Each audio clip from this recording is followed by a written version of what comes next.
쇼펜하우어 인생철학 2부. 우리를 쉬지 못하게 하는 욕망의 함정. 욕망은 왜 우리를 지치게 하는가? 원하던 걸 얻었을 때 정말 편해졌던 기억이 있습니까? 그때의 기쁨은 얼마나 오래 갔나요? 생각해보면 평생 뭔가를 원하며 살았습니다. 젊을 때는 일자리를 원했습니다. 그걸 얻으니까 이번에는 승진을 원했습니다. 승진하고 나니까 더 높은 자리가 눈에 들어왔습니다. 결혼하고 싶었습니다. 결혼하고 나니까 집이 필요했습니다. 집을 사고 나니까 더 좋은 집이 보였습니다. 아이가 태어났습니다. 아이가 건강하게만 자라면 된다고 생각했습니다. 그런데 어느새 좋은 학교에 보내고 싶어졌습니다. 좋은 학교에 들어가니까 더 좋은 대학이 신경 쓰였습니다. 하나를 이루면 잠깐 기뻤습니다. 드디어 이뤘다 하는 순간이 있었습니다. 하지만 그 기쁨은 길어야 며칠이었습니다. 일주일이 지나면 다시 일상이 시작되었습니다. 그리고 어느새 또 다른 것이 필요해졌습니다. 이상한 건 원하던 것을 다 얻고도 마음이 편하지 않았다는 겁니다.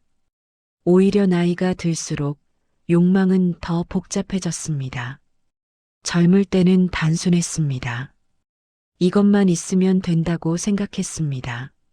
하지만 중년이 되니까 비교가 시작되었습니다. 저 사람은 나보다 늦게 시작했는데 벌써 저 정도네. 우리 집은 왜 이것밖에 안 될까? 노년이 되어서도 욕망은 사라지지 않았습니다. 형태만 바뀌었을 뿐입니다. 젊었을 때는 돈을 원했다면 이제는 건강을 원합니다. 중년에는 인정을 원했다면 이제는 존중받고 싶어 합니다. 예전에는 성공을 원했다면 이제는 의미를 원합니다. 끝이 없었습니다. 그리고 이제 와서 생각합니다. 이제 좀 내려놓고 싶은데 마음이 말을 안 듣네. 한 분의 이야기입니다. 70대 초반 평생 사업을 하셨습니다. 작은 회사였지만 성실하게 키워서 안정된 규모를 만드셨습니다. 60대 중반에 은퇴하셨습니다. 주변에서는 부러워했습니다. 일찍 은퇴하셨네요. 좋으시겠어요. 처음에는 정말 좋았습니다. 아침에 늦잠도 자고 하고 싶었던 일도 해보고 여행도 다녔습니다. 그런데 2년쯤 지나니까 이상하게 불안해지기 시작했습니다. 이렇게 놀고만 있어도 되나? 나는 아직 뭔가 할 수 있는데. 그래서 다시 바쁘게 살기 시작했습니다. 봉사활동도 하고 동호회도 가입하고 강의도 들으러 다녔습니다. 일주일 내내 스케줄이 꽉 찼습니다. 월요일에는 등산 모임, 화요일에는 봉사활동, 수요일에는 강의, 목요일에는 친구들과 만남, 금요일에는 교회 모임. 가족들이 물었습니다. 아버지, 너무 바쁘신 거 아니에요? 좀 쉬세요. 그런데 쉴 수가 없었습니다. 쉬면 불안했습니다. 가만히 있으면 뒤처지는 것 같아. 아무것도 안 하면 쓸모없는 사람이 되는 것 같아. 그렇게 몇 년을 보냈습니다. 은퇴했는데도 은퇴 전보다 더 바쁘게 살았습니다. 어느 날 병원에 갔습니다. 혈압이 높아져서였습니다. 의사가 말했습니다. 스트레스를 줄이셔야 합니다. 집에 돌아와서 생각했습니다. 나는 왜 이렇게 사는 걸까? 더 이상 돈을 벌어야 할 것도 아니고 출세할 것도 아닌데 왜 나는 쉬지 못할까? 그제야 깨달았습니다. 자신이 무엇을 원하는지도 모른 채 계속 뭔가를 하고 있었다는 것을요. 바쁘게 사는 것 자체가 욕망이 되어버렸습니다. 뭔가 하고 있어야 한다는 강박, 가만히 있으면 안 된다는 불안, 그것이 자신을 지치게 만들고 있었습니다. 손을 펴고 보니 정작 쥐고 있는 게 뭔지도 모르고 있었습니다. 그냥 쥐고 있어야 한다고 생각했을 뿐이었습니다. 왜 우리는 이렇게 살까요? 왜 욕망은 채워져도 사라지지 않을까요? 왜 원하던 것을 얻고도 마음은 쉬지 못할까요? 쇼펜하우어는 이 질문에 평생을 바쳤습니다. 그리고 그는 하나의 결론에 도달했습니다. 인간은 이성보다 먼저 의지로 움직이는 존재다. 무슨 말일까요? 우리는 보통 이렇게 생각합니다. 내가 생각하고 판단하고 결정해서 무언가를 원한다고. 하지만 쇼펜하우어는 말합니다. 그게 아니라고. 사실은 반대라고. 먼저 욕망이 생기고 그 다음에 우리가 이유를 만든다고. 예를 들어봅시다. 배가 고프면 먹고 싶어집니다. 이것은 생각해서 결정한 게 아닙니다. 그냥 자동으로 일어납니다. 그 다음에 우리는 이유를 만듭니다. 점심시간이니까 먹어야지. 영양을 섭취해야 하니까. 하지만 진실은 이미 먹고 싶다는 욕구가 먼저 생긴 겁니다. 더 큰 욕망도 마찬가지입니다. 돈을 벌고 싶습니다. 왜 벌고 싶을까요? 우리는 이유를 만듭니다. 노후를 대비해야 하니까. 가족을 위해서. 하지만 정말 그것 때문일까요? 아니면 이미 더 많이 갖고 싶다는 욕구가 먼저 있었던 걸까요? 인정받고 싶습니다. 왜 받고 싶을까요? 능력을 인정받아야 하니까. 내 가치를 증명해야 하니까. 하지만 정말 그런 걸까요? 아니면 이미 사람들 눈에 띄고 싶다는 욕구가 먼저 있었던 걸까요? 쇼펜하우어는 말합니다. 우리는 생각하는 존재가 아니라 욕망하는 존재라고. 이성은 욕망의 시녀에 불과하다고. 우리가 뭔가를 원하면 이성은 그 욕망을 정당화하는 이유를 만들어낼 뿐이라고. 그래서 아무리 이성적으로 생각해도 욕망을 멈출 수 없는 겁니다. 왜냐하면 욕망은 생각보다 먼저 더 깊은 곳에서 일어나기 때문입니다. 쇼펜하우어는 이것을 의지라고 불렀습니다. 우리 안에 있는 우리가 통제할 수 없는 힘, 그것이 끊임없이 무언가를 원하게 만듭니다. 배가 고프면 먹고 싶어지고 먹으면 다시 배가 고파집니다. 외로우면 사람을 만나고 싶어지고 만나면 다시 외로워집니다.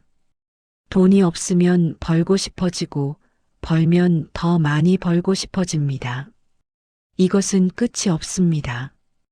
왜냐하면 욕망 자체가 만족을 모르기 때문입니다. 욕망의 본질은 결핍입니다. 뭔가 부족하다는 느낌, 뭔가 더 필요하다는 느낌. 그래서 아무리 채워도 다시 공허해집니다. 쇼펜하우어는 이것을 이렇게 표현했습니다. 삶은 충족과 결핍 사이를 끝없이 오간다. 원하던 것을 얻으면 잠깐 만족합니다. 하지만 곧 그 만족은 익숙해집니다. 익숙해지면 더 이상 만족스럽지 않습니다. 그러면 다시 뭔가 더 필요해집니다. 충족, 익숙함, 결핍, 다시 충족, 다시 익숙함, 다시 결핍. 평생 이렇게 반복됩니다. 집을 샀을 때를 떠올려 보십시오. 처음에는 정말 기뻤습니다. 드디어 내 집이 생겼다. 매일 집 구석구석을 둘러보며 뿌듯해했습니다. 하지만 한 달이 지나면 그냥 집일 뿐입니다. 더 이상 특별하지 않습니다. 그리고 어느새 다른 집들이 눈에 들어오기 시작합니다. 저 집은 더 넓네. 저기는 층간소음이 없겠네. 승진했을 때를 떠올려 보십시오. 처음에는 정말 기뻤습니다. 명함도 바꾸고 사람들한테 자랑도 했습니다. 하지만 몇 달이 지나면 그냥 일상이 됩니다. 그리고 이번에는 더 높은 자리가 신경 쓰이기 시작합니다. 욕망의 특징은 끝이 없다는 겁니다. 하나를 이루면 그것은 더 이상 욕망이 아닙니다. 그냥 가진 것이 됩니다. 그리고 새로운 욕망이 생깁니다. 왜 그럴까요? 쇼펜하우어는 말합니다. 욕망은 목표가 아니라 과정이기 때문이라고. 우리가 진짜 원하는 건 그것을 얻는 게 아니라 원하는 그 자체라고. 이상하게 들릴 수 있습니다. 하지만 생각해 보십시오. 퇴직금을 받았을 때 정말 기뻤습니까? 아니면 퇴직금을 모으던 시절이 더 설렜습니까? 여행을 갔을 때 정말 행복했습니까? 아니면 여행을 계획하던 때가 더 즐거웠습니까? 사실 우리는 이미 가진 것보다 아직 갖지 못한 것에 더 마음이 갑니다. 왜냐하면 욕망은 갖는 순간 사라지기 때문입니다. 그래서 우리는 평생 욕망을 쫓아갑니다. 그것을 얻기 위해서가 아니라 욕망하기 위해서. 이 말을 들으면 이렇게 생각할 수 있습니다. 그럼 욕망을 없애야 하는구나. 욕망이 나쁜 거구나. 하지만 쇼펜하우어는 그렇게 말하지 않았습니다. 오히려 반대입니다. 그는 말합니다. 욕망을 없애려 하지 마라. 그럴수록 더 집착하게 된다. 무슨 말일까요? 우리가 욕망을 나쁘다고 생각하면 그것을 억누르려고 합니다. 이걸 원하면 안 돼. 이런 생각을 하면 안 돼. 그런데 이상한 일이 일어납니다. 억누를수록 더 강해집니다. 생각하지 말라고 하면 더 생각하게 됩니다.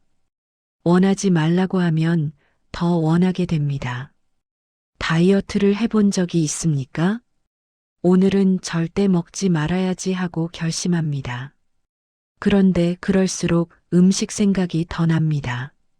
밤에 잠이 안 올 때도 마찬가지입니다. 자야 해, 빨리 자야 해 하고 생각할수록 더 잠이 안 옵니다. 욕망도 똑같습니다. 억누를수록 더 커집니다. 쇼펜하우어는 이것을 알고 있었습니다. 그래서 그는 다른 방법을 제시했습니다. 욕망을 없애려 하지 말고 거리를 두어라. 거리를 둔다는 건 무슨 뜻일까요?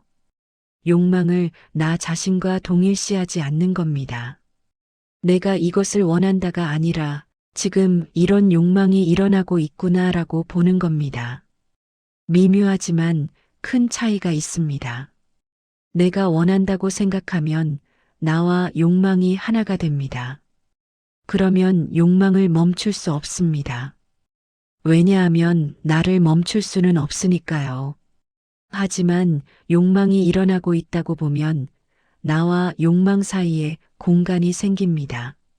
마치 창밖의 날씨를 보듯 내 안의 욕망을 볼 수 있게 됩니다.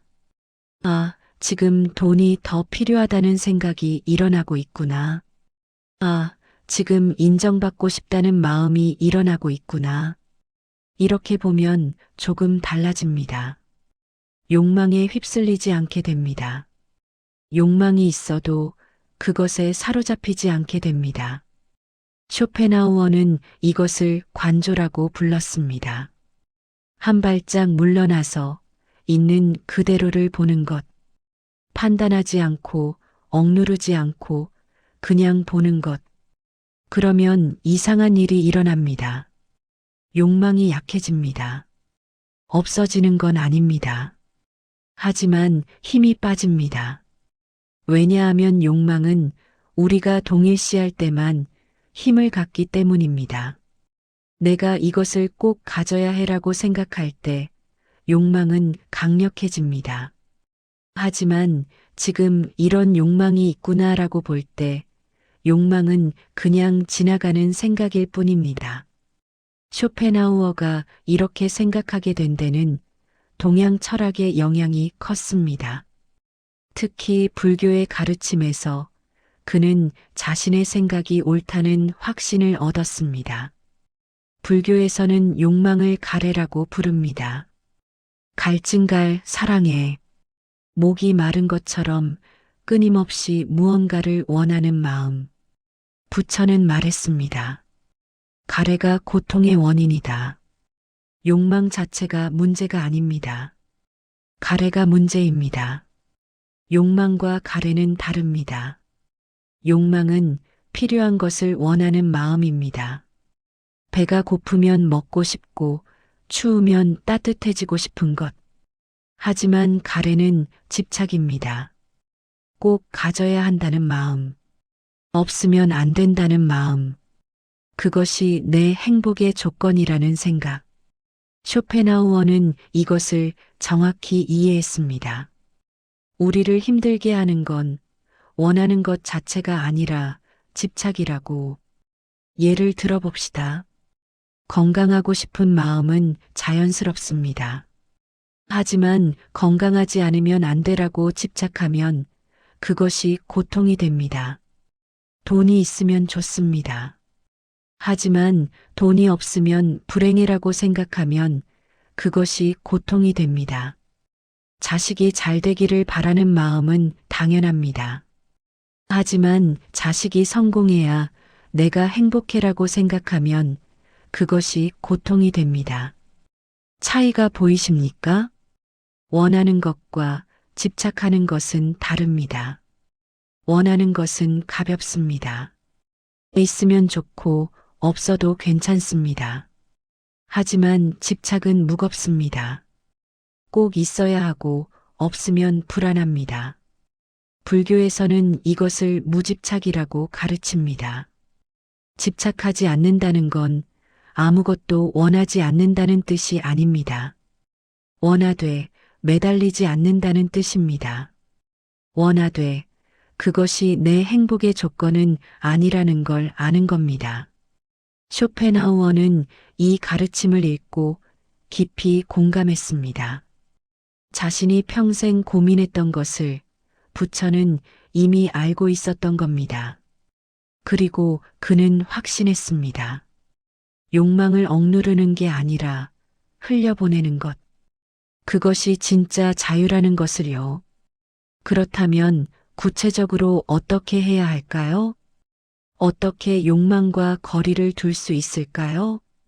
쇼펜하우어와 불교의 가르침을 바탕으로 아주 간단한 연습을 해볼 수 있습니다. 첫 번째 단계. 지금 나를 가장 지치게 하는 욕망을 하나 떠올려 봅니다. 소파에 앉아서 또는 침대에 누워서 조용히 생각해 봅니다. 요즘 나는 뭘 원하고 있지? 무엇 때문에 불안하지? 무엇 때문에 마음이 무거운가? 돈일 수도 있고, 건강일 수도 있고, 인정일 수도 있고, 자식일 수도 있습니다. 무엇이든 괜찮습니다. 정답은 없습니다. 그냥 지금 이 순간 가장 마음에 걸리는 것을 떠올려 봅니다. 두 번째 단계. 그것이 정말 필요인지 아니면 익숙한 집착인지 구분해 봅니다. 이것은 중요한 질문입니다. 이것이 정말 나한테 필요한가? 아니면 그냥 익숙해서 습관적으로 원하고 있는 건가? 예를 들어 봅시다. 더 많은 돈을 원한다면 물어봅니다. 이 돈이 정말 필요한가? 아니면 그냥 더 많이 가지고 싶은 건가? 이 돈이 없으면 정말 불행한가? 아니면 그냥 불안한 건가? 자식이 성공하기를 바란다면 물어봅니다. 자식의 성공이 정말 자식을 위한 건가? 아니면 내 불안을 해소하기 위한 건가? 자식이 지금 상태로도 충분히 괜찮은 건 아닌가? 이렇게 물어보면 알게 됩니다. 많은 욕망이 사실은 필요가 아니라는 것을요. 그냥 익숙함이라는 것을요. 평생 그렇게 살아왔으니까 계속 그렇게 살려고 하는 것뿐이라는 것을요. 세 번째 단계. 오늘 하루만 그 욕망 없이 살아봅니다. 완전히 없애는 게 아닙니다. 딱 하루만 실험해 보는 겁니다. 오늘 하루는 이것을 원하지 않아도 괜찮아. 오늘 하루는 이것이 없어도 괜찮아. 예를 들어 돈이 더 필요하다는 생각이 계속 든다면 오늘 하루는 그 생각을 내려놓아 봅니다. 오늘은 돈 걱정 안 해도 돼. 지금 있는 걸로 충분해. 자식이 걱정된다면 오늘 하루는 그 걱정을 내려놓아 봅니다. 오늘은 걱정 안 해도 돼. 애는 애 인생을 살고 있어. 처음에는 어색할 겁니다. 불안할 수도 있습니다. 이렇게 내려놓아도 되나? 너무 무책임한 거 아닌가? 하지만 해보십시오. 딱 하루만이라도요. 네 번째 단계. 마음이 어떻게 달라지는지 관찰해 봅니다. 하루 종일 자신의 마음을 지켜봅니다. 욕망을 내려놓았을 때 어떤 느낌이 드는지요. 처음에는 허전할 수 있습니다. 뭔가 빠진 것 같을 수 있습니다. 하지만 시간이 지나면 이상한 일이 일어납니다. 마음이 가벼워집니다. 어깨가 내려갑니다. 호흡이 편해집니다. 욕망이 사라져서가 아닙니다. 욕망과 나 사이에 공간이 생겼기 때문입니다. 아, 나는 이것을 원하고 있구나. 하지만 그게 나의 전부는 아니구나. 이것을 느끼는 순간 조금 자유로워집니다.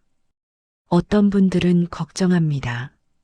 욕망이 사라지면 삶이 무의미해지는 거 아닌가? 아무것도 원하지 않으면 살아갈 이유가 없는 거 아닌가? 하지만 쇼펜하우어는 말합니다. 그 반대라고. 욕망이 줄어들면 오히려 삶이 조용해진다고. 마음의 소음이 줄어든다고. 생각해 보십시오. 욕망이 많을 때는 머릿속이 시끄럽습니다. 이것도 해야 하고, 저것도 가져야 하고, 이것도 이뤄야 하고, 끊임없이 무언가를 생각합니다. 끊임없이 무언가를 비교합니다. 저 사람은 저렇게 사는데 나는 왜 이 모양인가? 우리 애는 왜 저 집 애만큼 못할까? 밤에도 생각이 멈추지 않습니다. 잠들기 전까지, 아니 잠들고 나서도 꿈속에서까지 생각합니다. 이것이 피곤한 이유입니다. 몸이 피곤한 게 아니라 마음이 피곤한 겁니다. 하지만 욕망이 줄어들면 마음이 조용해집니다. 생각이 줄어듭니다. 비교가 줄어듭니다. 불안이 줄어듭니다. 그러면 비로소 지금 이 순간이 보이기 시작합니다. 창밖에 나무가 보입니다. 바람 소리가 들립니다. 가족의 얼굴이 제대로 보입니다. 욕망이 많을 때는 이런 것들이 안 보였습니다.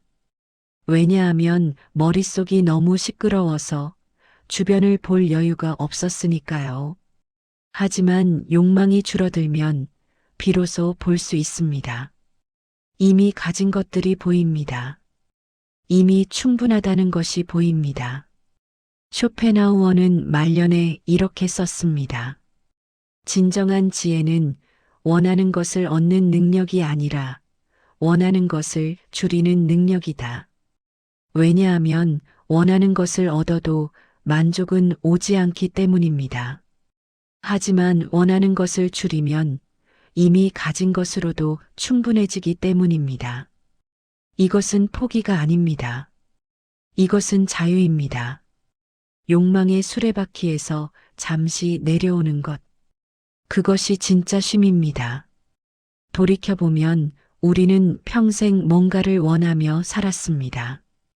어떤 것을 얻으면 행복할 거라고 믿었습니다. 그래서 열심히 노력했습니다. 많은 것을 잃었습니다. 하지만 마음은 편하지 않았습니다. 왜 그랬을까요? 이제는 아실 겁니다.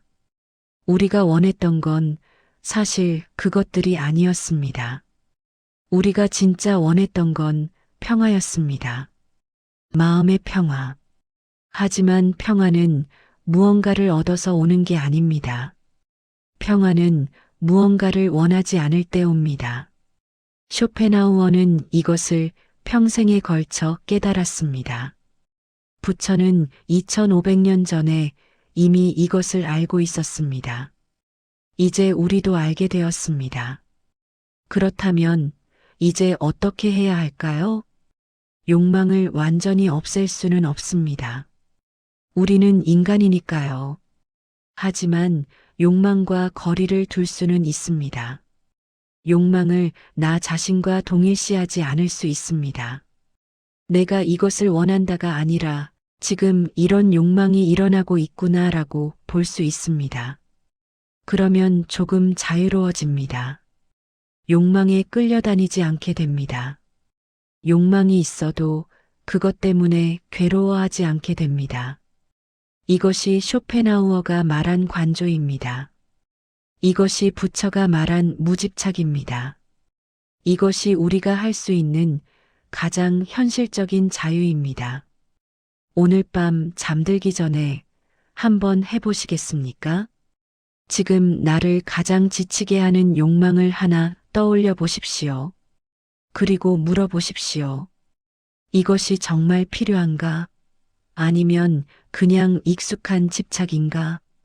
이것이 없으면 정말 불행한가? 아니면 그냥 불안한 건가? 그리고 오늘 밤만이라도 그것을 내려놓아 보십시오. 오늘은 이것을 원하지 않아도 괜찮아. 오늘은 이미 가진 것으로 충분해. 그렇게 말해 보십시오. 그러면 알게 될 겁니다. 욕망이 우리를 얼마나 지치게 했는지, 그리고 욕망을 내려놓았을 때 얼마나 가벼워지는지. 물론 내일이 되면 욕망은 다시 돌아올 겁니다. 그건 어쩔 수 없습니다. 하지만 오늘 밤만이라도, 딱 오늘 밤만이라도 쉬어 보십시오. 그 쉼이 당신에게 조금의 평화를 줄 겁니다. 어느 날 쇼펜하우어의 제자가 물었습니다. 선생님, 욕망을 모두 버리면 삶이 무의미해지지 않습니까? 쇼펜하우어는 잠시 생각하다가 이렇게 대답했습니다. 욕망을 버리는 게 아니라네. 욕망에게서 자유로워지는 거지. 무슨 차이가 있습니까? 욕망을 버리면 아무것도 할 수 없네. 하지만 욕망에게서 자유로우면 무엇이든 할 수 있지. 다만 그것에 매이지 않을 뿐이네. 제자는 이해가 되지 않는다는 표정을 지었습니다. 쇼펜하우어는 웃으며 말했습니다. 자네도 나이가 들면 알게 될 걸세. 진짜 자유는 많이 가지는 게 아니라 적게 원하는 것이라는 걸 말이야. 그는 옳았습니다. 나이가 들수록 우리는 알게 됩니다. 많이 가져도 행복하지 않았다는 것을, 많이 잃어도 만족스럽지 않았다는 것을, 그리고 이제야 깨닫습니다. 진짜 필요했던 건 더 많은 것이 아니라 더 적은 욕망이었다는 것을요. 당신이 평생 무언가를 원하며 지쳐왔던 이유를 이제는 아실 겁니다. 그것은 당신이 욕심이 많아서가 아니었습니다. 그것은 당신이 부족해서가 아니었습니다. 욕망이라는 것이 원래 그렇게 만들어져 있었기 때문입니다. 채워도 채워도 다시 공허해지는 것, 이루어도 이루어도 다시 부족해지는 것, 그것이 욕망의 본질입니다. 쇼펜하우어는 평생 이것을 연구했고 부처는 이미 알고 있었습니다. 이제 우리도 알게 되었습니다. 그렇다면 이제 어떻게 살아야 할까요? 욕망을 없앨 수는 없습니다. 하지만 욕망과 거리를 둘 수는 있습니다. 욕망을 나와 동일시하지 않을 수 있습니다. 욕망이 일어나는 것을 그냥 바라볼 수 있습니다. 그러면 조금 자유로워집니다. 조금 덜 지치게 됩니다. 조금 더 평화로워집니다. 이것을 이해하면 삶이 조금 달라 보입니다. 여전히 욕망은 있을 겁니다. 하지만 그 욕망이 더 이상 나를 지배하지는 않을 겁니다. 나는 욕망을 가지고 있지만 욕망이 나를 가지고 있지는 않습니다. 이것이 쇼펜하우어가 말한 자유입니다. 이것이 부처가 말한 해탈입니다. 완전한 자유는 아닙니다. 하지만 이것만으로도 충분하지 않을까요?